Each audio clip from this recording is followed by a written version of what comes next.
Oke, selamat pagi Horas. Lagi saya membuat video lagi tentang kawasan Danau Toba. Nah, topik yang mau saya bahas pagi ini adalah berita apa yang layak ditanggapi oleh pejabat, tokoh masyarakat, dan siapa aja. Jadi kan kalau misalnya berita hoax ditanggapi pejabat misalnya gitu ya, ini kan jadi bahan tertawaan ya. Nah, jadi misalnya kalau saya sebagai seorang penulis, kalau saya mau mengutip itu pasti saya kutip surat kabar atau media-media yang sudah teruji. Bisa saja media baru, tapi kita lihat dulu, hati-hati. Jadi media, kalau saya mengutip itu pada umumnya kalau media nasional itu kan ya seperti Kompas, Suara Pembaruan, Media Indonesia ya. Kalau TV misalnya seperti Metro TV gitu ya. Jadi jangan misalnya kalau pejabat menanggapi, katakanlah ternyata isi berita itu berita karena berlatar belakang sentimen atau berlatar belakang karena nggak dikasih sesuatu, ditanggapi lalu mengalir gitu ya. Jadi bagaimana cara seleksi ya? Itu tadi harus memilih media-media yang sudah teruji oleh waktu, atau kita mengenal wartawannya yang memang integritasnya terjamin gitu ya. Sama seperti contoh kasus misalnya pungutan liar yang berkedok cendramata yang dilakukan oleh Kepala Dinas Pendidikan dari Samosir. Nah, itu kan sudah saya sampaikan bahwa itu berita odong-odong yang berlatar belakang karena si wartawan meminta pengurupion lalu tidak langsung dikasih, mungkin karena Kepala Dinas waktu itu tidak ada waktu gitu ya, saling mengurupi itu ya biasa juga lah ya. Tetapi kadang-kadang kan ada etika gitu ya. Nah, saya nggak tahu kenapa, tapi yang pasti berita tentang pungli itu sudah saya pastikan dari segi pengamatan saya. Kenapa bisa saya menyatakan itu kepastian? Karena kan semua saya cek ya. Sekarang ini kan teknologi canggih ya. Kalau kita mau mengenal guru ya kita kan punya WA group ya, sampai desa, kecamatan semuanya gitu ya. Juga kita dekat dengan orang-orang yang kita kenal berintegritas di Dinas Pendidikan Samosir, orang yang kita pastikan bahwa apa yang dia katakan itu benar.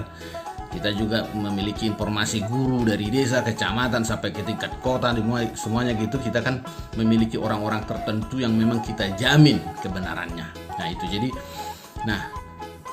menjadi lucu ketika Ketua DPRD Toba menanggapi berita yang hoax seperti itu ya, berita yang nggak bisa dipertanggungjawabkan, lalu ditanggapi juga oleh Pospera, dan saya sudah komunikasi dengan seorang tokoh Pospera di Toba dan saya sampaikan bahwa itu tidak benar, dan saya kira mudah-mudahan dia bisa juga mengerti.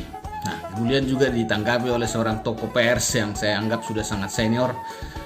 Akhirnya kan menjadi sesuatu yang bias. Nah, ke depan kita harus menyadari bahwa wartawan kita memang banyak yang tidak kapabel, banyak yang tidak memiliki integritas ya. Ini kan harus kita.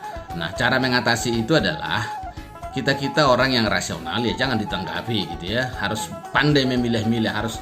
Kalau dia misalnya Ketua DPRD seperti Ketua DPRD itu bahasa, harus punya catatan siapa-siapa wartawan yang layak dipercaya, media-media mana yang layak dipercaya. Kalau misalnya tidak layak dipercaya jangan ditanggapi, atau mungkin bisa saja ya, artinya kan siapa aja bisa kita tanggapi, tapi minimal kalau memang kita belum layak dia dipercaya wartawannya atau medianya ya dia cek ulang sampai pasti. Sama seperti yang saya lakukan, saya cek pasti, saya cek di Pangururan, saya cek di Rongkurni Huta, saya cek di Nerungku, saya cek di Sitio-tio, saya cek di Cianjur Mula-Mula, saya cek di Simanindo, semua saya cek. Kenapa? Jadi jaringannya itu kan harus kuat sampai ke desa. Nah, itu baru kita kuat. Jadi selain kita jaringannya kuat, harus juga punya orang-orang yang bisa dipercaya 100% dan teruji oleh waktu. Jadi video saya mengajak hari ini untuk mengajak jangan sampai terjadi lagi seperti kasus isu pungli dari Samosir itu lalu ditanggapi oleh Ketua DPRD, juga ditanggapi oleh seorang wartawan senior, juga ditanggapi oleh Ketua Pospera Toba gitu ya.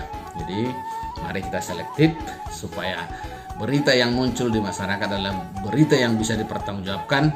Jangan sampai kita lelah untuk berita-berita yang nggak bisa dipertanggungjawabkan. Dampak dari berita yang dari Samosir Pungli itu kan kayaknya apa?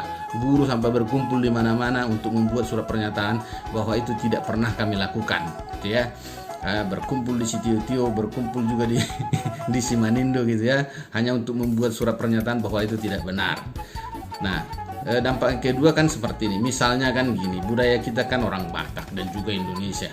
Sebenarnya hal biasa misalnya andaikan misalnya Nanio Jorri Roha, kalau ada orang berpisah, guru agama, pendeta, siapa aja kalau berpisah atau berpisah tetangga, adanya cenderamata misalnya. Tapi kalau itu digerakkan oleh hati, sebenarnya itu budaya kita. Tetapi karena takut dengan wartawan yang maksudnya yang kehilangan nurani, kan budaya itu kan akan menjadi hilang.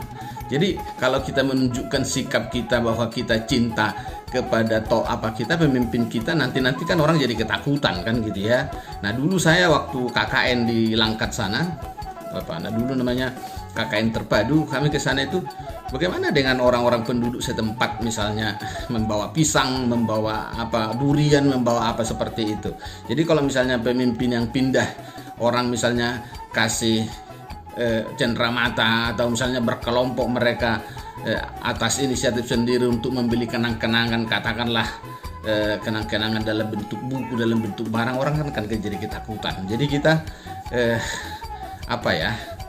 ini kita kan menjadi kaku karena menurut saya ya ulah yang tidak penting gitu ya. Jadi mari kita menulis, berkarya untuk betul-betul membangun sebuah peradaban, bukan merobek peradaban itu sendiri. Kita itu kan harus menuju semakin lama semakin beradab, semakin sensitif, semakin peka untuk membangun sebuah peradaban.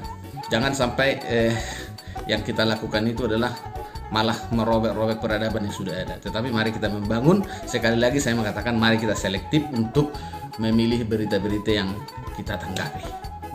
Saya kira itu dulu video saya pagi ini, dan saya mau mengatakan horas.